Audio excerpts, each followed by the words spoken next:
Olá pessoal, tudo bem? Sou a professora Andressa. Vamos trabalhar hoje mais uma aula da Química B, hoje é a aula 10. Então, ela traz ali para nós algumas propriedades periódicas que são raio atômico, energia de ionização e eletronegatividade. Então, a primeira propriedade que a gente vai ver é o raio atômico, que se refere ao tamanho do átomo. Então, o que é esse raio? É a distância do núcleo até o elétron mais externo que ele vai estar ocupando. O elétron mais externo vai ser a medida ali do raio atômico. Tem duas características que a gente tem que parar para analisar.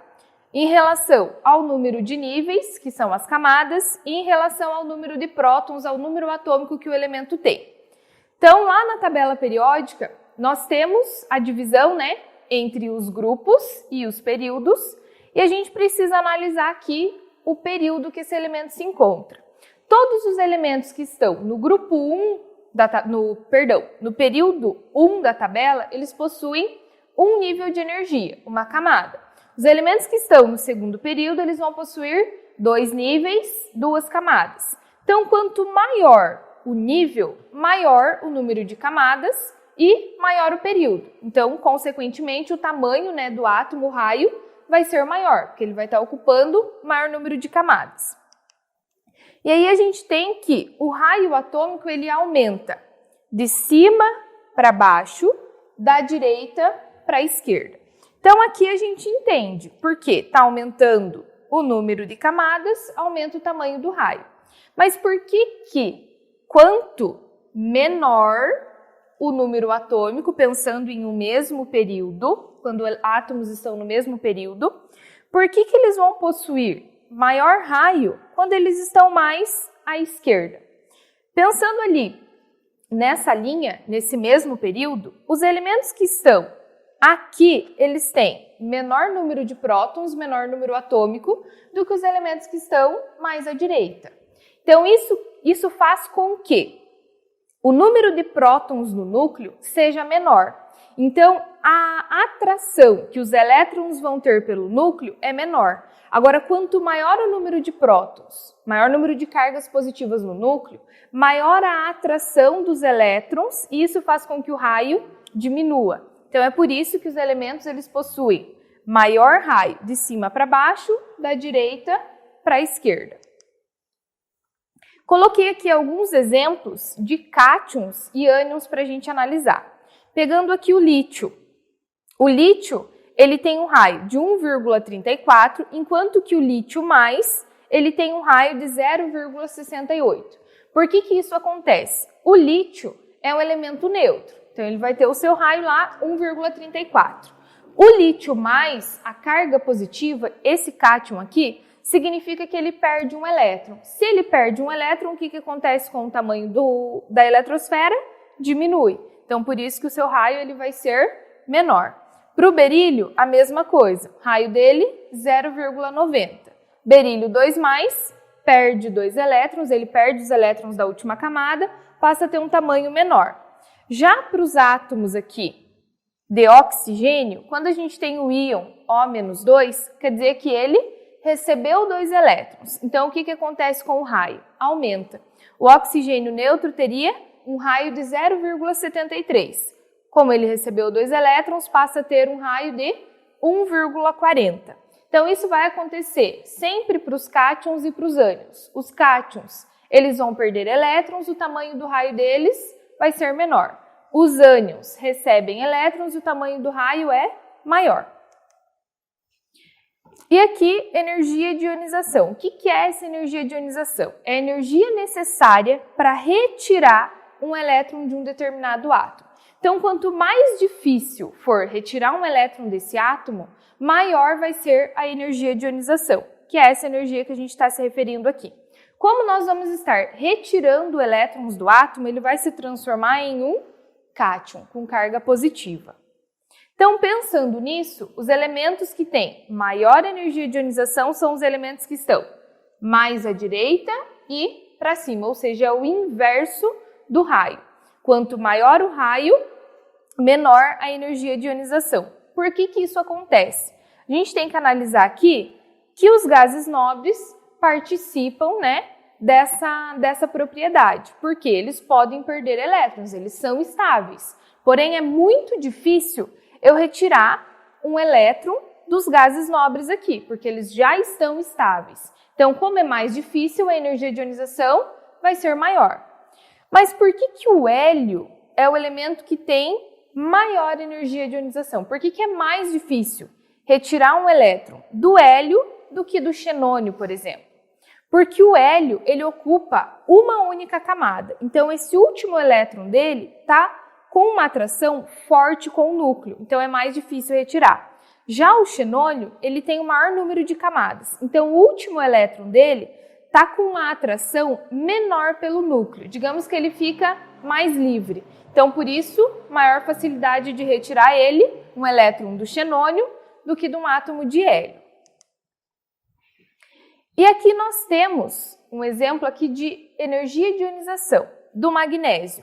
Para eu retirar um elétron do magnésio, eu preciso de uma quantidade de energia. Para eu retirar o segundo elétron do átomo de magnésio, eu preciso de uma energia que é maior do que a primeira. Então, a energia de ionização ela sempre vai ser a segunda maior que a primeira, a terceira maior que a segunda e assim por diante. Primeira energia de ionização sempre vai ser menor que as demais. Por que isso acontece? Porque conforme eu vou retirando os elétrons, eu vou estar trabalhando com camadas mais internas. E isso faz com que seja mais difícil. Pensando aqui em alguns elementos, coloquei essa tabelinha aqui para vocês analisarem. O sódio, ele é um elemento que tem um elétron na última camada. Então, a tendência dele é o quê? Perder esse elétron. Por isso que a primeira energia de ionização dele, ó, é baixa. Já quando a gente vai retirar o segundo elétron do sódio, do átomo de sódio, eu vou estar mexendo com uma camada mais interna. Por isso esse salto aqui, ó, no valor de energia, cerca de 10.000 vezes maior.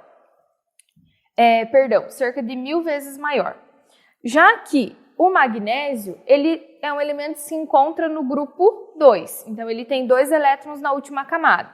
Primeira energia de ionização dele, 738. A segunda, 1.450. E a terceira aqui, ó, a gente tem um saldo maior. Por quê? Retirou esses 2 elétrons da última camada. O terceiro elétron que eu vou retirar vai estar numa camada mais interna. Então, isso faz com que a energia de ionização ela seja maior. E isso acontece para todos os elementos da tabela, seguindo essa mesma lógica. E por último, nós temos aqui a eletronegatividade. O que é a eletronegatividade? É a capacidade que um átomo tem em receber elétrons. Quais são os elementos que têm maior tendência em receber elétrons? São aqueles elementos que precisam receber. Quais são eles? Os que contêm maior número de elétrons na última camada. Então, os elementos que possuem 5, 6, 7 elétrons são aqueles que possuem maior eletronegatividade. E aí a gente tem que na tabela isso aumenta da esquerda para a direita e de baixo para cima. Só que os gases nobres, eles não participam aqui dessa propriedade. Por que eles não participam? Porque os gases nobres, eles já são estáveis, então eles não vão receber elétrons, porque eles já têm 8 elétrons ou 2, né, como no caso do hélio. E nós temos uma tabelinha de reatividade que é essa daqui, ó. A gente pode olhar aqui nesse gráfico os elementos que possuem maior eletronegatividade. O flúor, o oxigênio, o nitrogênio, o cloro, o bromo e o iodo. Então, a partir disso, a gente consegue chegar aqui nessa tabelinha. Fom, cloro, bromo, iodo, enxofre, carbono, fósforo e hidrogênio. E os demais são os metais. Por que os demais são os metais? Porque os metais eles vão ter tendência em doar elétrons e não em receber. Então, quanto maior a capacidade em receber elétrons, maior vai ser a eletronegatividade do átomo. Aí, nós temos aqui um exercício. Separei aqui uns exercícios para a gente fazer. Dentre os pares de elementos químicos, aquele que reúne elementos com propriedades químicas mais semelhantes é sódio e potássio, cloro e argônio, cálcio e cobre, flúor e bário, hidrogênio e iodo. Se eles possuem propriedades semelhantes, eles têm que estar no mesmo grupo, na mesma família.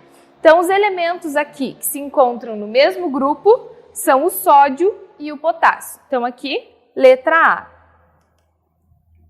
Exercício 2. Na tabela da imagem são apresentados os valores da primeira energia de ionização para 5 elementos que apresentam números atômicos, não necessariamente nessa ordem: 3, 4, 9, 10 e 11. Pode-se afirmar que o elemento 5 tem número atômico igual a. Então, ele está se referindo ao elemento 5. Se a gente olhar na tabela, analisar os valores, o elemento 5 é o elemento que tem maior energia de ionização. Se ele tem maior energia de ionização, é o elemento mais difícil de retirar um elétron. Se é mais difícil, é o elemento que tem maior número de elétrons na última camada. Então, para a gente conseguir fazer esse exercício, nós precisamos fazer a distribuição eletrônica para todos esses elementos aqui. Então, coloquei aqui o elemento que tem número atômico 3, o número atômico 4, 9, 10 e 11. O elemento que tem número atômico 3, na última camada, ele tem apenas um elétron. O elemento que tem número atômico 4, ele tem 2 elétrons. O elemento que tem número atômico 9, somando os elétrons aqui da última camada, tem 7 elétrons. Que tem número atômico 10 tem 8 elétrons. E o que tem número atômico 11 tem 1 elétron. Então, o elemento que é mais difícil a gente retirar um elétron é o elemento que tem número atômico 10, porque ele tem o maior número de elétrons na última camada. Por isso, ele tem maior energia de ionização. Aqui, o elemento que teria menor energia de ionização seriam aqueles que possuem número atômico, número de elétrons, igual a 1 na última camada. Com isso, então, fechamos na letra D. Pessoal, então por hoje era isso. Bons estudos, fiquem em casa e até a próxima aula.